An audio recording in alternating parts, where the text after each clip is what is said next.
Por outro lado, no colexio de Figueroa tamén facía referencia á situación do propio colexio e ás solicitudes que se lle facían dende a dirección do mesmo, entre elas o arranxo dos baños e tamén a cubrición de un patio.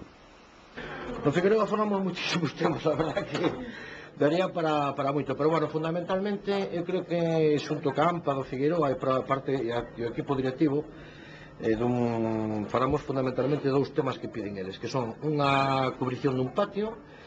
piden tamén o tema dos aseos, de mellora dos aseos, tanto de educación infantil como dun aseos que utilizan alternativamente,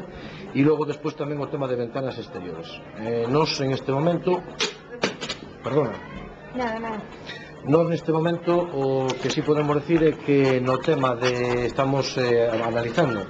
esa circunstancia do sentido de que cualquera reforma do patio exterior necesitaría un apoio técnico, no tema de